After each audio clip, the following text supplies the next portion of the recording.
The first Steam Next Fest event for 2025 recently kicked off on February 24th, and it brings with it more than 2,000 demos available for players to check out. From indie games to AA and AAA titles, the Steam Next Fest is one of the best opportunities players have to get their hands on new and upcoming titles that could just very well be their next new favorite game. As is the case with every Steam Next Fest, this February showcase, which runs until March 4th, has something for just about everyone.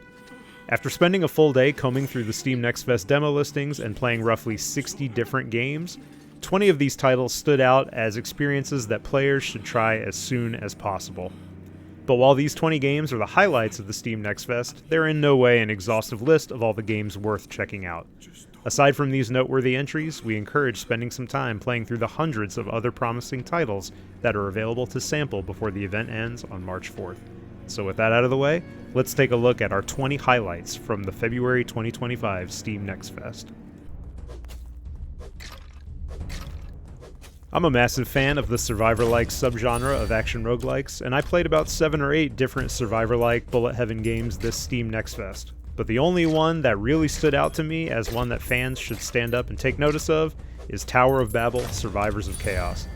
Borrowing heavily from the Death Must Die or Halls of Torment approach by blending Vampire Survivors and Diablo's gameplay, Tower of Babel is an incredibly polished survivor-like with some excellent Darkest Dungeon style visuals and a compelling progression system tied to regular loot drops and gear upgrades. When this game finally releases, it will definitely earn its place among the best games in the bullet heaven subgenre if the demo is any indication. After spending roughly 3 decades working as the music director and primary composer for the Shin Megami Tensei and Persona series, Shoji Meguro is turning to game development with the upcoming Guns Undarkness. Notably, rather than a traditional RPG experience like his work for Atlas, Meguro's debut title is a curious blend of stealth and turn-based tactics. Guns Undarkness' first impressions are strong thanks to its sharp visuals and incredible music, which of course bears the unmistakable style of Meguro's previous work, and its turn-based tactical gameplay and unique implementation of stealth before encounters helps to add some new dimension to a genre that was surprisingly well represented in the Steam Next Fest. New Blood Interactive has done a commendable job bringing some retro-inspired horror experiences to audiences hungry for them, and its next title is a smart pickup for the publisher from solo developer Andres Borghi. Dubbed Tenebris Somnia, this title brings to mind the classic point-and-click adventure games from the MS-DOS era, also while injecting some elements that players associate with modern survival horror. The end result?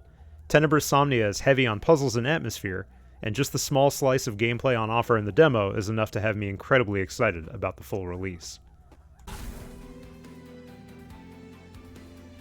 Anyone who enjoys deck builders, roguelikes, or deck-building roguelikes knows that Monster Train is one of the greatest games in the subgenre, only to be outdone by Slay the Spire. Ahead of the launch of Slay the Spire 2 later in the year, Shiny Shoe has dropped a demo for the soon-to-be-released Monster Train 2, and it's every bit as incredible and addictive as its predecessor. The first Monster Train absolutely nailed its sense of meta progression and the feeling of getting incrementally further each run, and the demo for Monster Train 2 is already indicating the sequel will do more of the same, only better. There are a lot of deck-building roguelikes available to try out in the February Steam Next Fest, and outside Monster Train 2, the best one I played was Shuffle Tactics. A blend between a deck-building roguelike and a turn-based tactics game, Shuffle Tactics is an incredibly addictive title with some top-notch pixel art visuals and a surprising amount of depth in its tactical gameplay. Shuffle Tactics was originally revealed a few years back, but hopefully the extremely polished demo as part of Steam Next Fest indicates we'll be seeing it launch into 1.0 soon. A personal favorite of mine in the roguelike genre is 2021's Loop Hero, and my love for that title immediately made me take notice when I saw He Is Coming for the first time.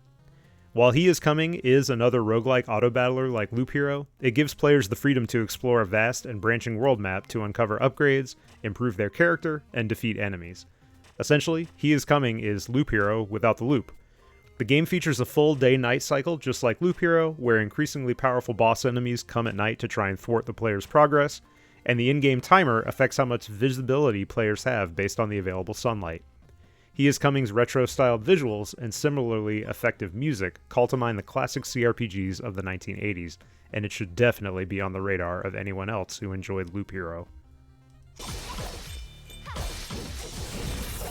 The roguelike genre has no shortage of representation in this year's first Steam Next Fest, which can make it difficult to parse through all the available demos to find standout titles.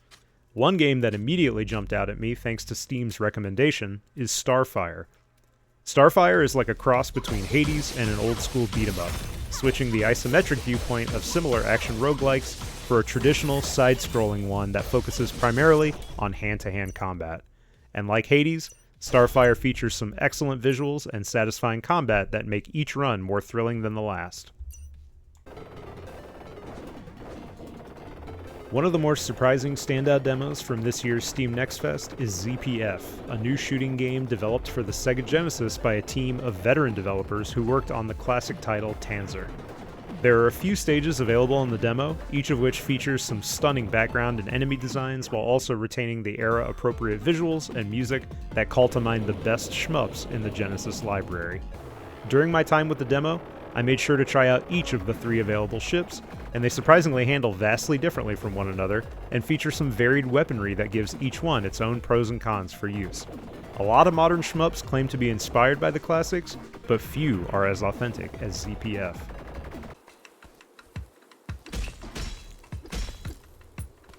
One of the other more common genres to see pop up during Steam Next Fest is Metroidvanias. And like roguelikes, there are so many to choose from that it can be hard to identify which ones are actually worth playing. After trying out about 5 different Metroidvanias, there were only 2 that stood out to me as games worth keeping an eye on, and one of them was Twilight Monk. Blending RPG aesthetics and mechanics with the more commonly accepted elements of a Metroidvania, Twilight Monk ticks a lot of boxes. While its moment-to-moment gameplay is pure Metroidvania, its traversal and exploration tie together influences as vast as Chrono Trigger and Zelda 2.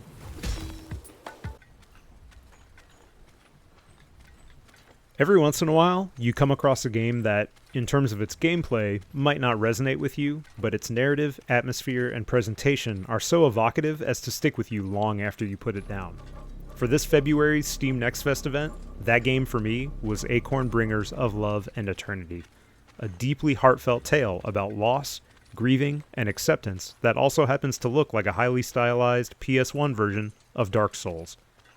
I went into Of Love and Eternity expecting it to be similar to From Software's action RPG, but it's more of a walking simulator with atmospheric horror elements that are incredibly effective at getting under the skin. While I'm not sure I'm fully sold on its interactive elements, I haven't stopped thinking about Of Love and Eternity since I finished the demo.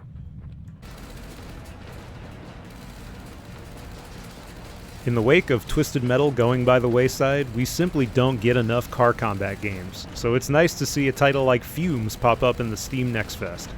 As you might expect, FUMES is a retro-inspired vehicular combat game in which the player is a one-man army against a fleet of deadly cars bearing machine guns, giant saw blades, missile launchers, and other over-the-top implements of destruction. On top of its excellent PS1-inspired visuals and presentation, FUMES is incredibly satisfying to play, and I can't wait to experience more of this PS1-style take on Mad Max. Strange Scaffold has made quite the name for itself in the last couple of years via hits like El Paso Elsewhere, Clickholding, and I Am Your Beast, but I would have never expected the fledgling studio to tackle a licensed game for the Teenage Mutant Ninja Turtles. Funnily enough, that's exactly what Strange Scaffold's next project is, and it's every bit as incredible as the studio's original titles. What helps set Teenage Mutant Ninja Turtles Tactical Takedown apart from other turn-based tactics games is its visual style evoking board game miniatures, and the gameplay has a similar feel thanks to its emphasis on momentum, movement, and having each of the 4 heroes in a half-shell play different from one another.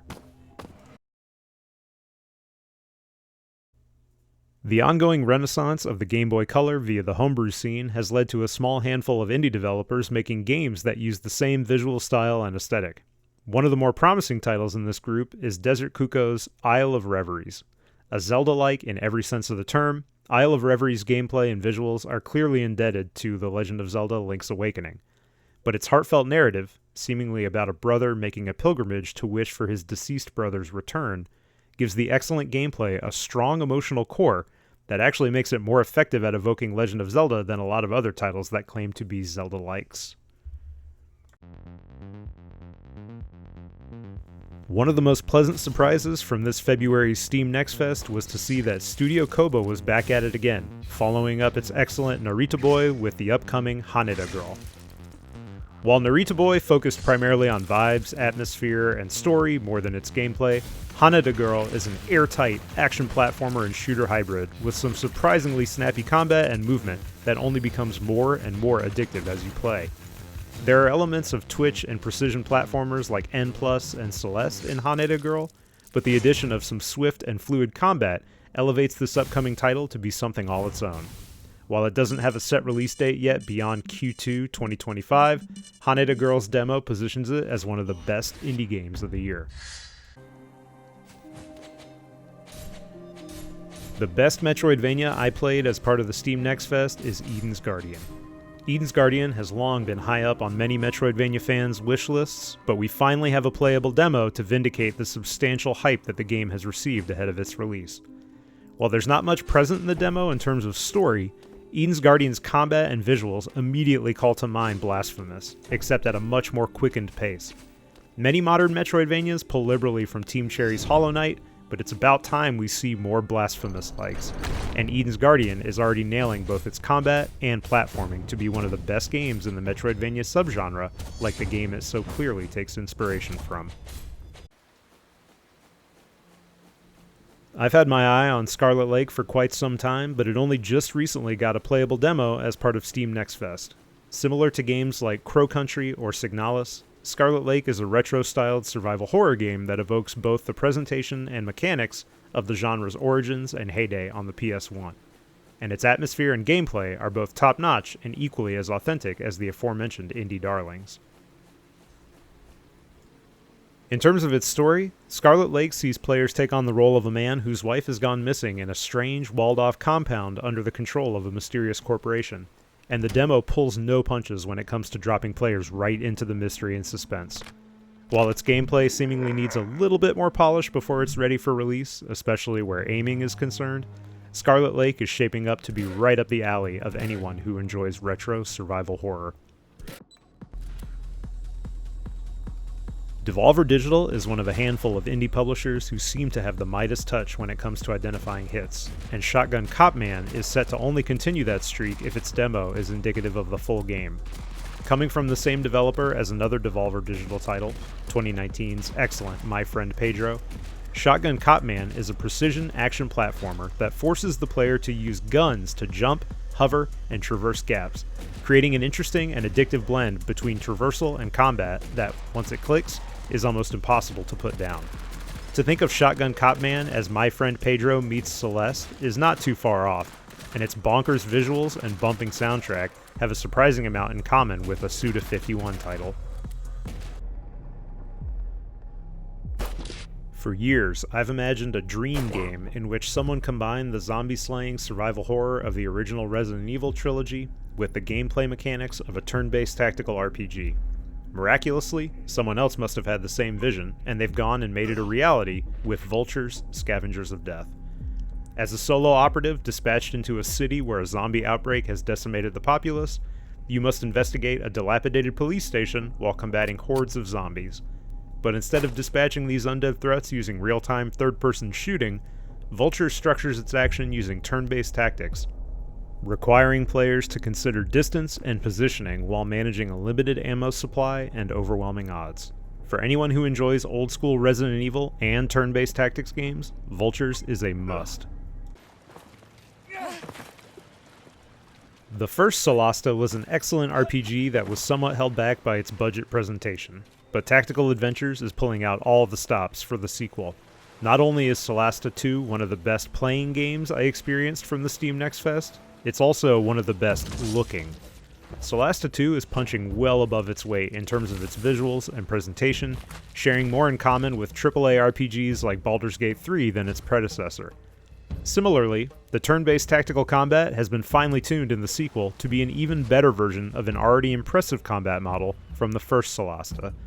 Solasta II's reveal at the Game Awards 2024 was a pleasant surprise, and the title's current public demo is reassurance that it's one of 2025's must-play RPGs.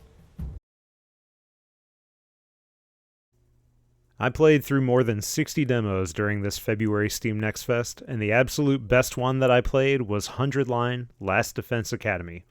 A new game from the Danganronpa and Zero Escape creators, 100 Line is a hybrid between those games' visual novel adventure game style gameplay and a turn-based tactical RPG.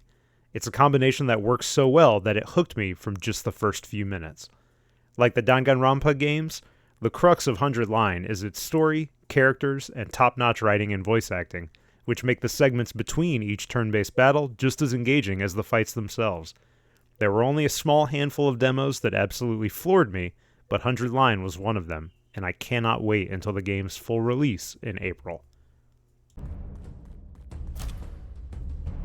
By the time this video goes live, the Steam Next Fest will have just a few more days remaining, with proceedings ending on March 4th at 10 a.m. Pacific Time. Between these 20 highlights and the hundreds of other demos available, there's sure to be something for everyone. So head on over to Steam and check out all the demos that are available to try for plenty of promising looking titles set to release in 2025 and beyond. As always, thanks for stopping by. Don't forget to like, subscribe, and ding the notification bell for more content from Cheat Code Central.